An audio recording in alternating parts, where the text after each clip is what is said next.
తెలంగాణ రాష్ట్ర ప్రభుత్వం ఎల్లవేళలా మీతో చర్చించడానికి సిద్ధంగా ఉంది. అందుకే ఆయుధాలతో సహా ఈ రాష్ట్ర ప్రభుత్వం యొక్క పిలుపు మేరకు మీరు సరెండర్ అవుతే అన్ని రకాలుగా తెలంగాణ రాష్ట్ర ప్రభుత్వం మీ బాగోగులను చూసుకుంటుంది.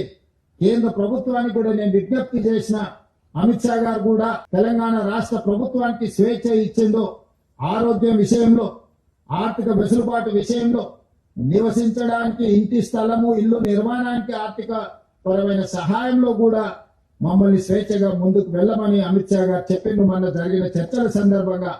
అందుకే కేంద్ర ప్రభుత్వం సూచన మేరకు తెలంగాణ రాష్ట్ర ప్రభుత్వం విజ్ఞప్తి చేస్తుంది, ముప్పాలపు లక్ష్మణరావు గారు అలియాస్ గణపతి గారితో సహా, ఎందుకంటే కొండపల్లి సీతారామయ్య గారి తర్వాత నక్సలిజంలో అంత గుర్తింపు, ప్రజల యొక్క గుర్తింపు ఉన్న వ్యక్తి గణపతి గారు. 75 సంవత్సరాల పైగా వారి వయసు ఉండొచ్చు, వారి ఆరోగ్య పరిస్థితి కూడా బాగలేదని మా అధికారులు నాకు చెప్పడం జరిగింది.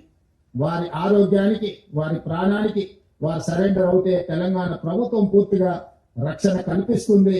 వారితో సహా సెంట్రల్ కమిటీ గాని, స్టేట్ కమిటీ గాని వివిధ హోదాలలో అజ్ఞాతవాసంలో ఉన్న నక్సలైట్లను జనజీవన స్రవంతిలోకి రాండి అని చెప్పి తెలంగాణ రాష్ట్ర ప్రభుత్వం పిలుపు ఇస్తుంది. ఈ పిలుపు ద్వారా ఒక మంచి పరిణామం తెలంగాణ రాష్ట్రంలో జరగాలి. ఈ రోజు సాధించుకున్న తెలంగాణను పునర్నిర్మించుకుందాం.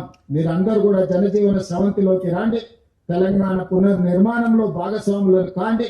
గ్రామీణ ప్రాంతాలలో, తండాలలో, గూడాలలో, మారుమూల పల్లెల్లో, అటవీ ప్రాంతంలో ఉన్న గిరిజనుల యొక్క హక్కులను, అక్కడ వాళ్ళ ఆర్థిక స్తోమతను పెంచడానికి ఈ ప్రభుత్వం కట్టుబడి ఉన్నది. ఈ ప్రభుత్వం అన్ని వసతులను ఏర్పాటు చేస్తుంది.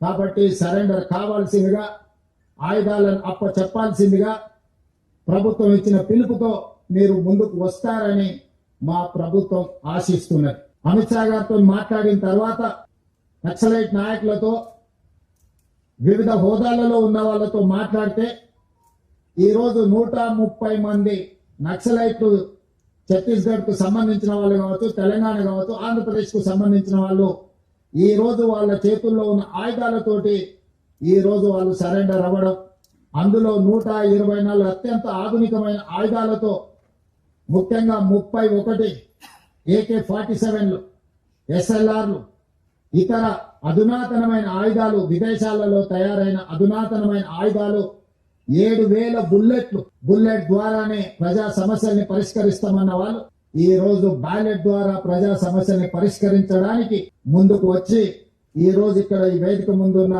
130 మంది నక్సలైట్లు ప్రభుత్వం యొక్క పిలుపు మేరకు ఈ రోజు సరెండర్ అవ్వడం జరిగింది. పాత్రికేయ మిత్రులు, ఉన్నతాధికారుల సమక్షంలో వాళ్ళు సరెండర్ చేసిన ఆయుధాలను మీరు చూసి, AK-47 SLR, 303 rifles, 9mm pistols, ఇతర ఆయుధాలు, 7,000 బుల్లెట్లు ఈ రోజు సరెండర్ అయ్యే సందర్భంగా వీళ్ళు ప్రభుత్వానికి అప్పచెప్పడం జరిగింది. నాకు తెలిసినంత వరకు దేశంలో ఇంత పెద్ద ఎత్తున ఆయుధాలతో నక్సలైట్లు సరెండర్ అయిన సంఘటన ఇదే అతిపెద్దదని నేను భావిస్తున్నా.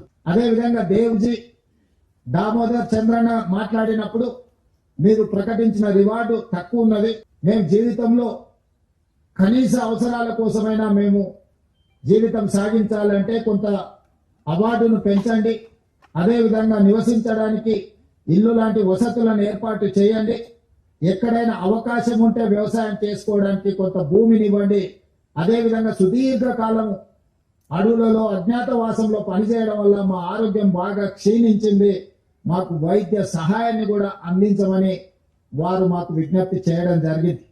అందుకే ఈనాడు తెలంగాణ రాష్ట్ర ప్రభుత్వం తరఫున లొంగిపోయిన నక్సలైట్ల యొక్క ఆరోగ్యానికి ఒక ఆరోగ్య భద్రత కార్డు వాళ్ళకి ప్రత్యేకంగా ఇవ్వడమే కాకుండా నిమ్స్ లాంటి ఆసుపత్రిలో వాళ్ళకి పూర్తి స్థాయిలో వైద్యాన్ని అందించి వాళ్ళకు మెరుగైన వైద్యాన్ని అందించే బాధ్యత తెలంగాణ రాష్ట్ర ప్రభుత్వం తీసుకుంటుంది అని చెప్పి ఈ రోజు నేను తెలియజేస్తున్నా. అదే విధంగా రివార్డు విషయంలో కూడా సెంట్రల్ కమిటీ గాని, స్టేట్ కమిటీ గాని, దళ కమాండర్లు గాని, లేకపోతే వివిధ హోదాలలో ఉన్న వాళ్ళని కూడా వాళ్ళ యొక్క హోదాలను బట్టి ఉండడానికి ఇల్లు, మెరుగైన వైద్యము, అదే విధంగా వాళ్లకు నగదు బహుమతి, వీటన్నిటిని కూడా వాళ్ళకు అందించి సమాజంలో ఒక ఆత్మ గౌరవంతో కూడిన జీవన విధానాన్ని కొనసాగించడానికి రాష్ట్ర ప్రభుత్వం సంపూర్ణంగా సహకరిస్తుంది.